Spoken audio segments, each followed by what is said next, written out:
지금 우리는 하나님께서 모세를 찾아오신 내용을 보고 있는 중입니다. 하나님께서 모세를 만나신 곳은 호렙산입니다. 하나님의 산 호렙이라고 그렇게 표현하고 있죠. 호렙산의 위치에 대해서는 알려진 바가 그리 많지 않습니다. 다만 광야 서쪽으로 이렇게 표현되어 있는데 아마도 이 광야는 미디안 광야라고 보여집니다.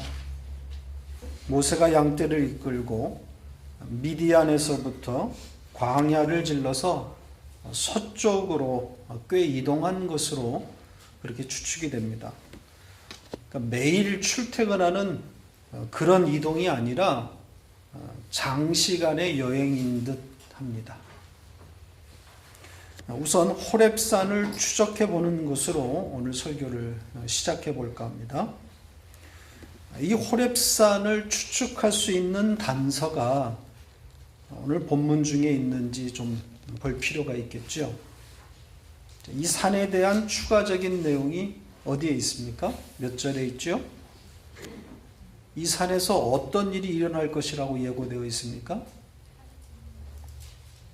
12절을 다시 보겠습니다. 3장 12절 같이 읽겠습니다. 하나님이 이르시되 내가 반드시 너희와 함께 있으리니 내가 그 백성을 애굽에서 인도하여 낸 후에 너희가 이 산에서 하나님을 섬기리니 이것이 내가 너를 보낸 증거니라. 이렇게 되어 있습니다. 그러니까 하나님께서 모세에게 이스라엘 백성이 홍해를 건넌 후에 출애굽한 거죠. 다시 이 산에서 만나게 될 것이다. 이 산에 이르게 될 것이다. 이렇게 말하고 있는 거죠. 그러니까 이스라엘 백성의 그 출애굽 여정 가운데 등장하는 그런 산인 겁니다. 출애굽기에서 하나님께서 이스라엘 백성을 산으로 부르는 내용이 있지요. 한번 가서 볼까요? 출애굽기 19장입니다. 16절로 19절 같이 읽겠습니다. 셋째 날 아침에 우레와 번개와 빽빽한 구름이 산 위에 있고 나팔 소리가 매우 크게 들리니 진중에 있는 모든 백성이 다 떨더라. 모세가 하나님을 맞으려고 백성을 거느리고 진에서 나오매 그들이 산 기슭에 서 있는데 시내산에 연기가 자욱하니 여호와께서 불 가운데서 거기 강림하심이라. 그 연기가 온기가마 연기같이 떠오르고 온 산이 크게 진동하며 나팔 소리가 점점 커질 때에 모세가 말한즉 하나님이 음성으로 대답하시더라. 어느 산입니까? 네, 시내산입니다. 이 시내산 기슭까지 이스라엘 백성이 올라오는 거죠. 따라서 모세가 떨기나무 불꽃 가운데서 여호와의 사자를 처음 만난 그 호렙산, 그 산은 시내산의 다른 이름이라고 봐야 될 것 같습니다. 그걸 뒷받침하는 증거가 사도행전에 나옵니다. 사도행전 7장으로 가보십시다. 30절로 33절 같이 읽겠습니다. 40년이 차매 천사가 시내산 광야 가시떨기 불꽃 가운데서 그에게 보이거늘 모세가 그 광경을 보고 놀랍게 여겨 알아보려고 가까이 가니 주의 소리가 있어 나는 내 조상의 하나님 즉 아브라함과 이삭과 야곱의 하나님이라 하신데 모세가 무서워 감히 바라보지 못하더라. 주께서 이르시되 내 발에 신을 벗으라. 내가 서 있는 곳은 거룩한 땅이니라. 스데반의 설교 중에 나오는 내용입니다. 떨기나무 이 사건이 어디에서 일어났다 그럽니까? 시내산에서 일어났다 그러죠. 이렇게 호렙산은 시내산과 같은 산입니다. 호렙산은 시내산의 다른 이름인 거죠. 그러니까 같은 산이 다른 이름으로 등장하고 있는 것은 이상한 일이 아닙니다. 자, 그 한 예를 좀 보죠. 신명기 3장 8절로 9절 같이 읽겠습니다. 그때 우리가 요단강 이쪽 땅을 아르논 골짜기에서부터 헤르몬 산에까지 아모리 족속의 두 왕에게서 빼앗았으니 헤르몬 산을 시돈 사람들은 시련이라고 부르고 아모리 족속은 스닐이라 불렀느니라. 이스라엘의 북쪽에 있는 이 헤르몬산, 헐몬산이라고 그러기도 하죠. 이게 헤르몬산의 다른 두 이름이 여기에 나옵니다. 시돈 사람들은 시련이라고 불렀고 시련산, 또 아모리 사람들은 스닐산으로 이렇게 불렀다는 거죠. 마치 백두산을 중국 사람들은 장백산이라고 부르는 것과 마찬가지입니다. 따라서 호렙산은 신의 산이 분명하고 홍해를 건넌 이스라엘이 이 신의 산을 향해 행군한 겁니다. 신의 산까지 모세가 양떼를 몰고 이동한 것이다. 꽤 먼 거리를 이동했다. 이렇게 볼 수 있는 겁니다. 그래서 지난 시간에 가시나무 불꽃 가운데서 나타나신 그 여호와의 사자가 누구인지에 대해서 집중적으로 살펴봤습니다. 그분이 누구입니까? 네, 예수 그리스도인 거죠. 지난주 본문에서 여호와의 사자가 여호와로 바뀌고 또 그 여호와는 애굽으로 내려가서 그들을 건져내는 그런 하나님, 즉 예수 그리스도인 것을 우리가 확인했습니다.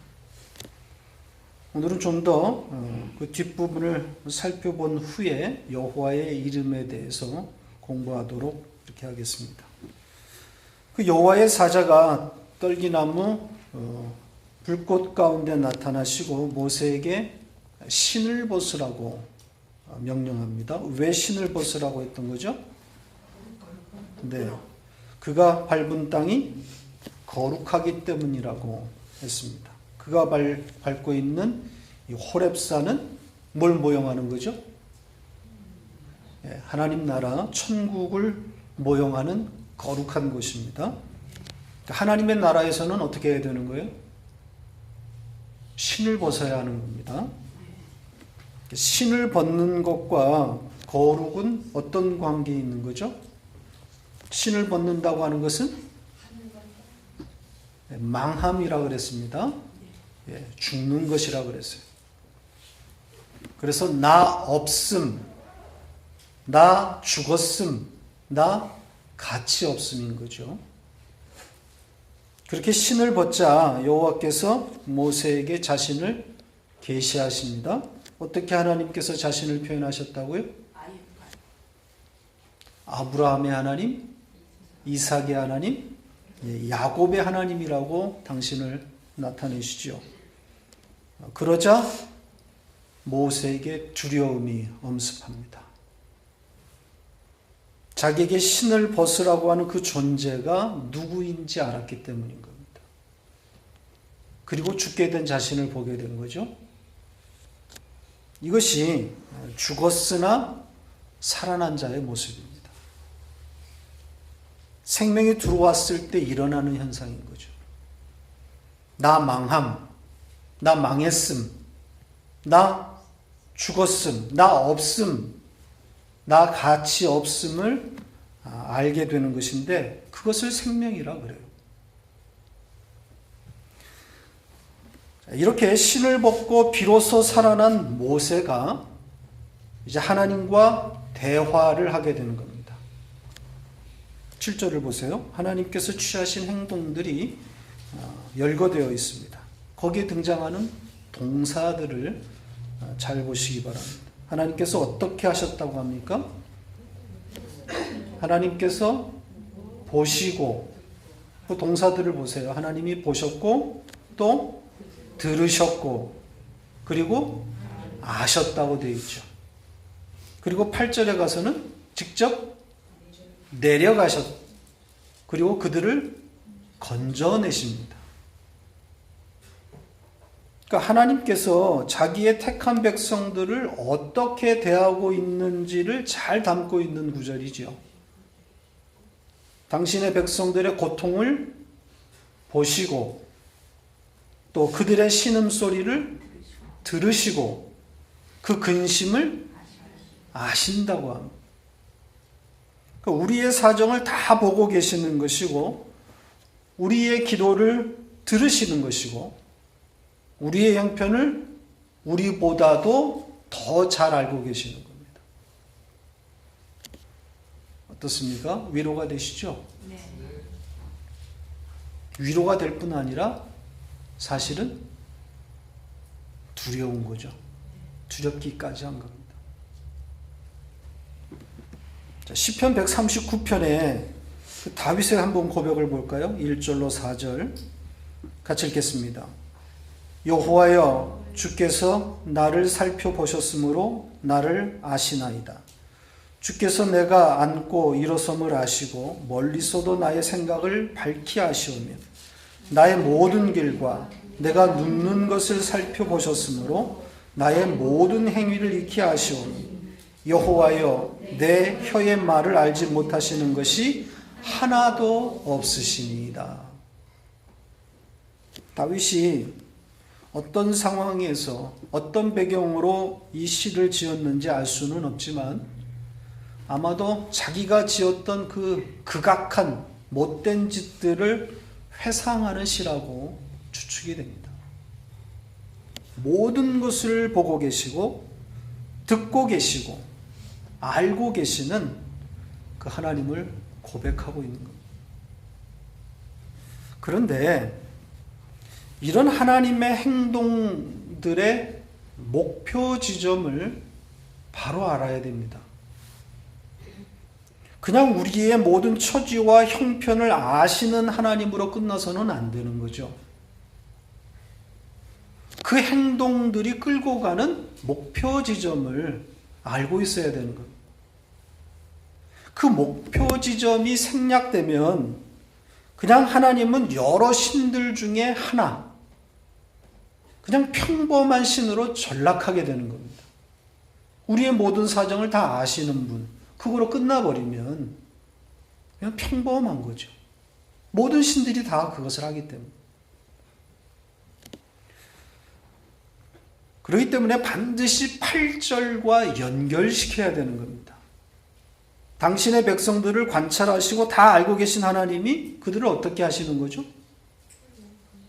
예, 끌고 가시는 거란 말이죠. 애굽에서 건져내서 어디로? 아름답고 광대한 땅, 젖과 꿀이 흐르는 가나안으로 데려가시겠다는 겁니다. 강조는 여기에 있는 거죠. 가나안을 가르치시겠다는 겁니다. 천국을 가르치기 위함인 거죠.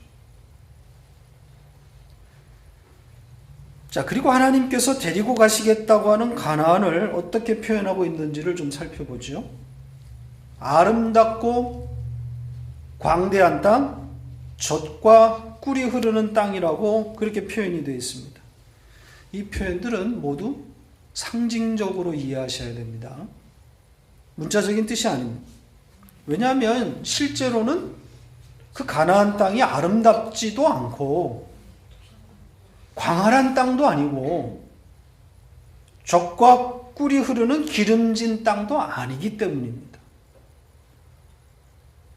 지금 이스라엘 백성들이 밟고 있는 애굽 땅이야말로 아름답고 광대하고 젖과 꿀이 흐르는 기름진 땅입니다.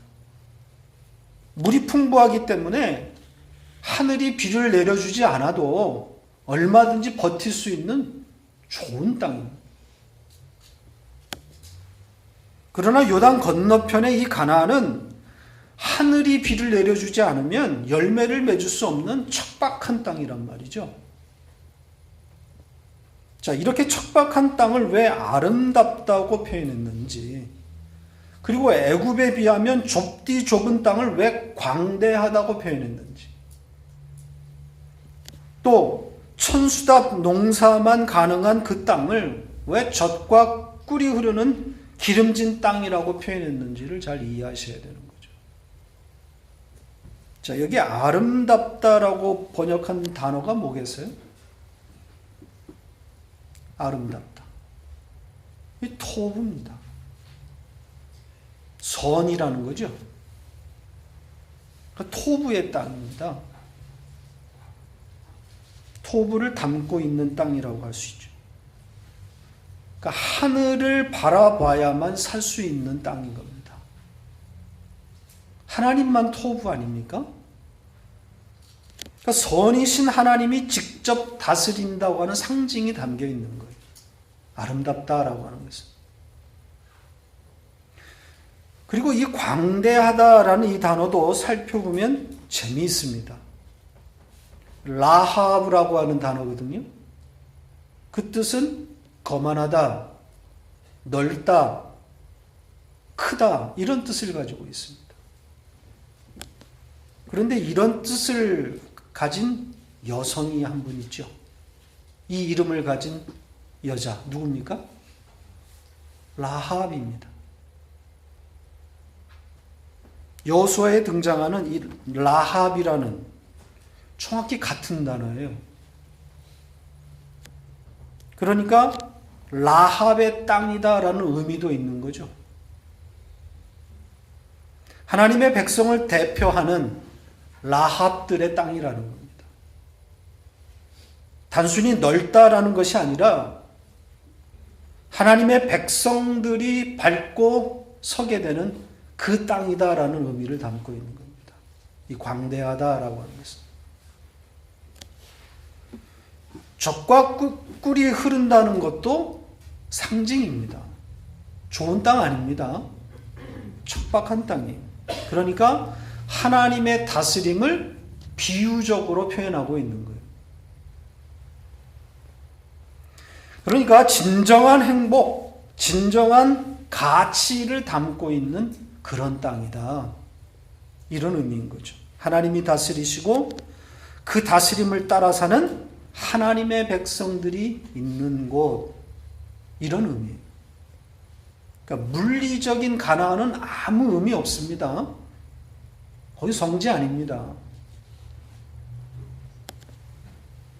가나안 땅을 정복해서 전쟁을 하면서 정복해 가고 거기에 장막을 치는 것을 통해서 뭘 배우라는 거예요? 예, 하나님께서 전쟁하고 계심을 배우라는 거예요. 거기를 천국으로 만들라는 것도 아니고 그 땅이 천국이라는 것도 아니에요. 그래서 하나님이 가나안 땅에 집어넣어 놓으셔도 계속해서 방황하게 만드는 거예요. 이리저리 옮겨 다니는 거예요. 그 땅은 의미가 없다는 거죠. 하나님께서 전쟁하고 계심을 배우라는 겁니다. 그게 하나님 나라예요. 자, 이렇게 여호와이신 예수 그리스도가 애굽으로 내려가시겠다고 하서 그들을 데려가시겠다고 하시는데 9절에 보면 누구에게 또 가라고 명령하죠? 당신이 내려가시겠다고 하셨는데 9절에 보면 모세를 불러서 모세에게 가라고 합니다. 모세가 가요. 8절에서는 여호와가 가시겠다고 하는데 9절에서는 모세가 간단 말이죠. 이거 어떻게 읽어야 되는 거죠? 여호와가 가시는 겁니까? 모세가 가는 겁니까? 네. 모세가 가지만 여호와가 가신다고 읽어야 하는 거죠. 하나님의 명령에 따라 애굽으로 들어가는 모세는 예수 그리스도를 담고 있는 겁니다. 네. 예수 그리스도라고 해도 틀리지 않습니다. 예수가 가는 거예요. 조금 더 설명을 하고 하겠습니다. 자, 모세가 이스라엘 백성들을 이제 나중에 이끌고 홍해에서 나와 이끌고 간 산, 여기가 어디라고 그랬죠? 네, 시내산 호렙산입니다. 하나님께서 애굽에서 그들을 인도하여 홍해를 건넌 후에 만나게 된 첫 산이 바로 이 호렙산이에요. 그 홍해를 건너고 나면 바로 이 시내산이거든요. 그 홍해를 건너 이르게 되는 곳이 하나님의 산, 이 거룩한 땅인데 그 시내산에 이르기 전에 홍해에서 어떤 일이 벌어진 겁니까? 사실은 다 빠지는 거죠. 이 홍해 사건을 신약에서는 무엇이다라고 표현했다고 그랬습니까?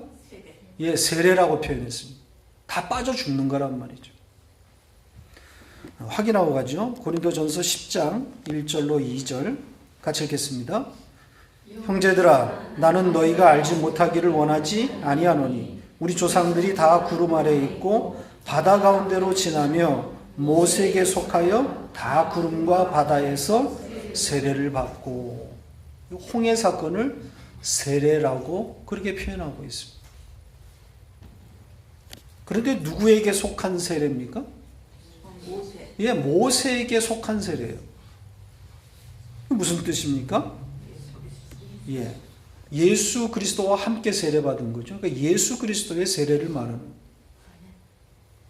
그러니까 그걸 해석하면 예수 그리스도가 빠져 죽고 이스라엘이 살아나는 형국이란 말이죠. 모세가 대신 죽고 이스라엘이 사는, 모세를 밟고 이스라엘이 살아나는 거란 말이죠. 물론 이 모세는 예수 그리스도. 그러니까 시내산에 도달한, 이 호렙에 도달한 이스라엘, 홍해를 건너온 이스라엘 백성들이 예수 그리스도와 함께 세례를 받고 거기에 서게 되는 거란 말입니다. 자, 이렇게 모세가 가고 있지만 사실은 예수 그리스도가 가시는 겁니다. 이제 하나님의 이름에 대한 내용으로 좀 넘어가 보겠습니다. 모세가 애굽의 그 이스라엘 백성들에게 가라고 하는 하나님의 명령을 받고 질문을 하죠. 무엇에 관한 질문입니까? 하나님의 이름에 대한 질문을 합니다. 이스라엘 백성들이 자신을 만나게 됐을 때 하나님의 이름을 물을 터인데 어떻게 대답해야 되는지를 묻습니다. 우선 이름을 묻는다고 하는 의미를 좀 생각해 보죠. 이름을 묻는다고 하는 것이 어떤 의미를 담고 있는가? 성경에 이름을 묻는 장면이 몇 장면이 있습니다. 대표적인 사건이 뭐겠어요? 당연히 야곱의 이야기겠죠. 야곱이 야복강에서 씨름할 때 하나님의 사자가 야곱에게 이름을 묻는 그런 장면이 있지 않습니까? 가서 좀 보십시다. 창세기 32장 24절로 28절 같이 읽겠습니다. 야곱은 홀로 남았더니 어떤 사람이 날이 새도록 야곱과 씨름하다가 자기가 야곱을 이기지 못함을 보고 그가 야곱의 허벅지 관절을 치매 야곱의 허벅지 관절이 그 사람과 씨름할 때에 어긋났더라. 그가 이르되 날이 새려하니 나로 가게 하라. 야곱이 이르되 당신이 내게 축복하지 아니하면 가게 하지 아니하겠나이다. 그 사람이 그에게 이르되 내 이름이 무엇이냐? 그가 이르되 야곱이니이다. 그가 이르되 내 이름을 다시는 야곱이라 부를 것이 아니요 이스라엘이라 부를 것이니 이는 내가 하나님과 및 사람들과 겨루어 이겼음이니라. 야곱이 여호와의 사자와 싸울 때 그 여호와의 사자가 야곱에게 이름을 묻는 그런 장면이 나옵니다. 그리고 그의 이름을 바꿔주시는 거죠. 그래서 야곱이 이스라엘이 되는 겁니다. 여호와의 사자가 이름을 물었다고 하는 것은 그의 정체를 폭로시키는 겁니다. 다시 말하면 너는 누구냐? 이런 의미를 담고 있는 겁니다. 너의 정체가 무엇이냐? 너는 어떻게 살아왔느냐? 이걸 묻고 있는 거예요. 이름을 묻는다고 하는 것은. 넌 누구냐? 도대체 넌 누구이기에 이렇게 지독하게 하나님과 싸우고 있느냐? 내가 누군지도 모르고. 이 여호와의 사자는 물론 예수 그리스도. 그러니까 그 이름에는 그 존재의 실체가 담겨 있는 거예요. 자, 신약에서도 이름을 묻는 그런 장면이 있는 곳이 있습니다. 한 군데 가서 좀 보지요. 누가복음 8장 26절로 30절입니다. 같이 읽겠습니다. 그들이 갈릴리 맞은편 거라사인 땅에 이르러 예수께서 육지에 내리시며 그 도시 사람으로서 귀신 들린 자 하나가 예수를 만나 그 사람은 오래 옷을 입지 아니하며 집에 거하지도 아니하고 무덤 사이에 거하는지라 예수를 보고 부르짖으며 그 앞에 엎드려 큰 소리로 불러 이르되 지극히 높으신 하나님의 아들 예수여 당신이 나와 무슨 상관이 있나이까 당신께 구하오니 나를 괴롭게 하지 마옵소서 하니 이는 예수께서 이미 더러운 귀신을 명하사 그 사람에게서 나오라 하셨습니다. 귀신이 가끔 그 사람을 붙잡으므로 그를 쇠사슬과 고랑에 매어 지켰으되 그 맨 것을 끊고 귀신에게 물려 광야로 나갔다. 예수께서 내 이름이 무엇이냐 물으신즉 이르되 군대라 하니 이는 많은 귀신이 들렸습니다. 갈릴리에서 일어난 사건입니다. 귀신 들린 한 사람을 예수님께서 고치시는 장면입니다. 여기 이 귀신 들린 이 사람의 처지와 형편 어디에 살고 있습니까? 무덤에 살고 있죠. 그리고 뭘 입고 있습니까? 안 입고 있죠. 이 귀신 들린 사람이 누구를 모형하겠어요? 바로 우리입니다. 그렇잖아요? 하나님의 택한 백성들을 모형하고 있는 거예요. 왜? 주님께서 이 사람을 구원하는 내용 아닙니까? 우리의 모습이 딱 이거인 거죠. 무덤 사이에 거하면서 벗고 있는 겁니다. 죽은 거란 말이죠. 근데 여기서 주님께서 그 귀신에게 이름을 묻습니다. 귀신과 대화하는 거죠. 내 이름이 무엇이냐? 이 귀신은 누구예요?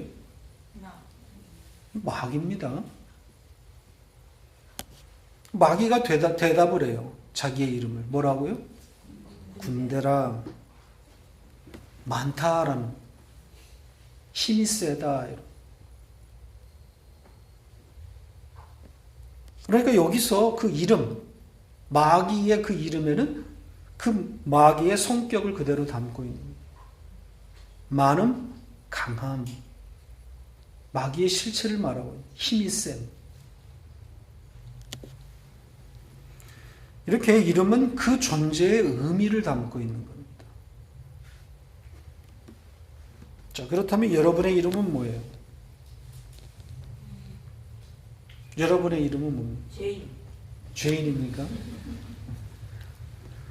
지난번에 우리는 게르솜이라 그랬죠? 네, 나그네입니다. 우리의 존재의 의미를 담고 있는, 우리의 정체를 담고 있는 이름. 또 뭐가 있을까요? 우리 모두는 다 한번 가서 찾아보십시다. 창세기 5장 2절 같이 읽겠습니다. 남자와 여자를 창조하셨고 그들이 창조되던 날에 하나님이 그들에게 복을 주시고 그들의 이름을 사람이라 일컬으셨더라. 여러분의 이름이 뭐라고요? 사람입니다. 우리 이름은 모두 사람이에요. 사람이라고 번역했는데 뭐죠? 아담입니다. 아담을 이렇게 번역을 했어요. 이 아담이라고 하는 이 단어의 뜻은 붉음이에요. 붉다.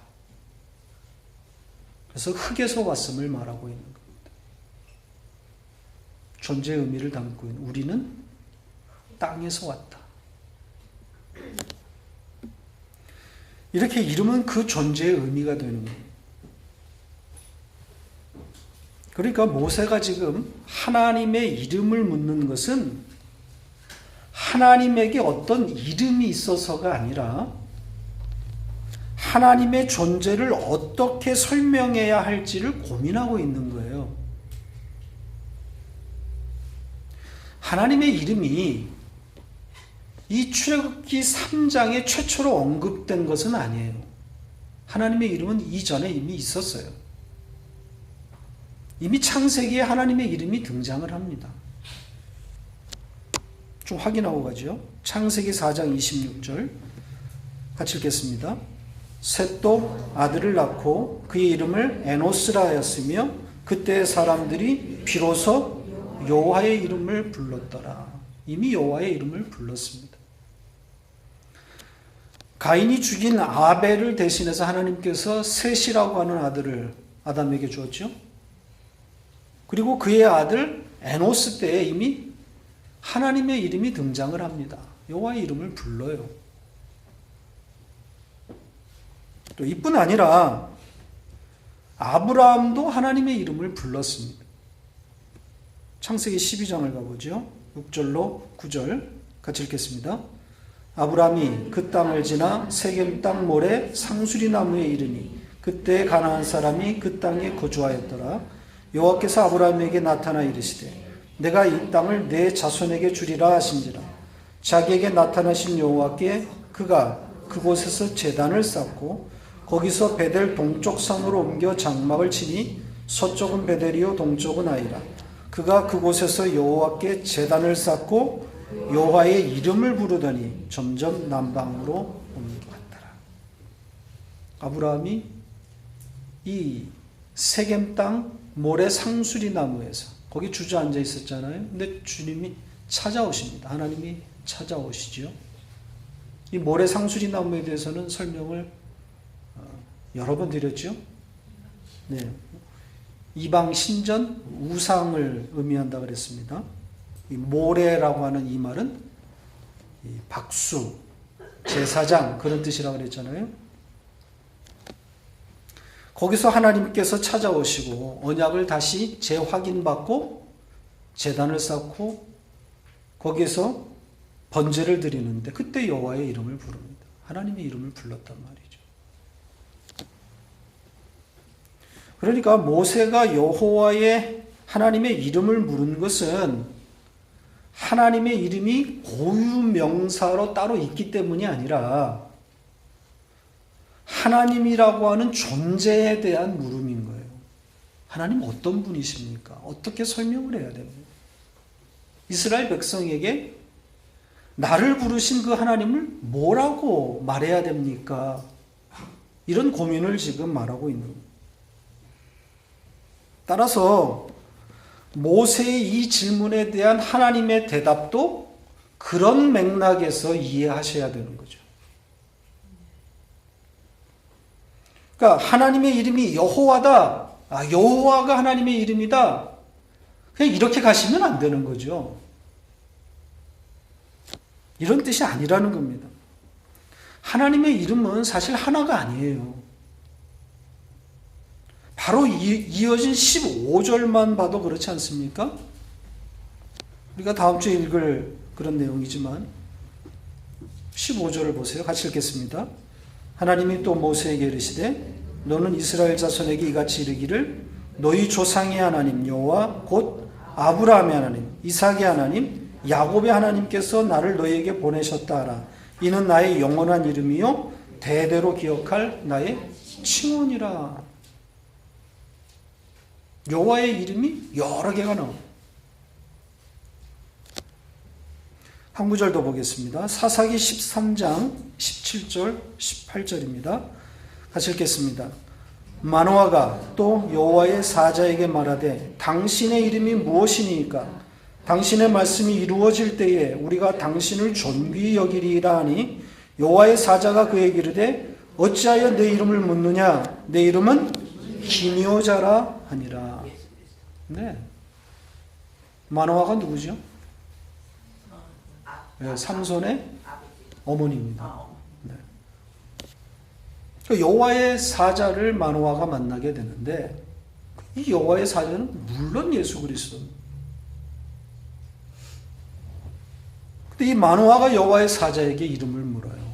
그때 여호와라고 대답하지 않으세요. 기묘자라고 그래요. 이 기묘자라고 번역된 이 단어는 이해할 수 없는 자, 여상한 자, 신기한 자, 뭐 이런 뜻이에요.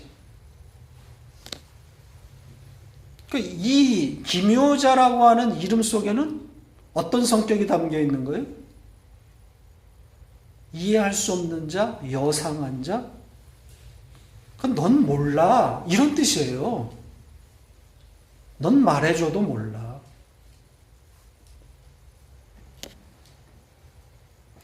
그러니까 이렇게 하나님의 이름이 여러 가지로 등장합니다. 그러니까 하나님의 고유한 이름이 무엇인가에 대한 논쟁은 사실 의미가 없는 거죠. 여호와 역시 하나님의 이름이라기보다는 하나님의 존재의 의미를 담고 있는 표현 중 하나라고 보시면 돼요. 자, 아무튼 모세가 묻고 있는 이 질문에 대한 하나님의 대답은 뭡니까? 예, 스스로 있는 자입니다. 자, 원문대로 읽으면 에흐에 아쉐르 에흐에입니다. 이걸 영어로 번역하면 I am who I am이에요. 여기에 지금 하야 동사, 비동사라고 볼 수 있는 하야가 2번 사용됐습니다. 그러니까 한국말로 다르게 번역하면 이게 스스로 있는 자 이렇게 번역을 했지만 나는 나다 이런 의미예요. 그러니까 어떤 이 이름 속에 이 표현 속에 어떤 의미가 담겨 있는 거겠어요? 나는 나다. 이 말은 너는 몰라.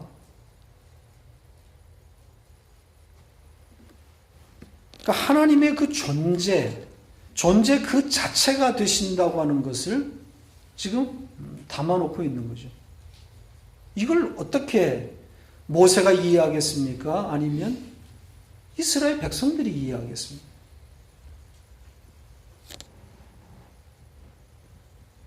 I am who I am. 존재의 시작, 존재의 근원, 기원, 모든 존재하는 것의 최초, 뿌리, 기원, 이런 의미입니다. 그러니까 그분 안에 들어있지 않음, 그분과 함께 있지 않으면 곧 존재가 아니라는 뜻이 되는 겁니다. 그분 안에 있어야 비로소 존재라는 겁니다. 좀 설명을 가하면 그분의 생명이 있어야 비로소 존재가 된다는 겁니다. 이 구약에 이 스스로 있는 자, 에흐에 아쉐르 에흐에 이 표현이 신약에서는 어떻게 바뀌는 거죠?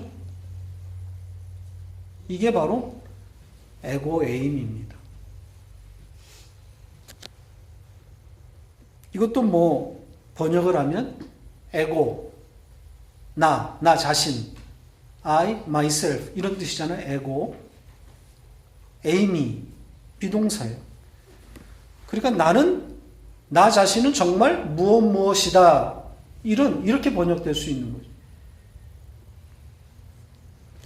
그러니까 주님께서 자기 자신을, 당신을 계시하실 때 많이 사용했던 표현입니다. 에고 에이미로 당신을 표현하죠. 특히 요한복음에 많이 등장합니다. 이런 형식. 나는 길이요, 진리요, 생명이다. 이게 에고 에이미 문장이거든요. 나는 참 포도나무이다. 나는 부활이고 생명이다. 나는 빛이다. 나는 생명의 떡이다. 나는 음료이다. 이런 표현들이 다 에고에이미 문장들이. 그 외에도 많죠. 신약에서 에고에이미 표현을 사용한 사람은 아무도 없습니다. 그래서 유대인들이 이 예수가 에고에이미로 자기를 말할 때 분노했던 거죠. 때려 죽이려고 그랬던 거예요. 왜냐하면 오늘 이 구약의 오늘 본문 말씀에 있는 이 스스로 있는 자, I am who I am, 바로 예수가 자신이 여호와 하나님이라고 주장하고 있는 것으로 이들은 이해했기 때문에, 알아들었기 때문에 화가 났던 거죠. 이건 하나님에게만 쓸 수 있는 표현이라는 거예요.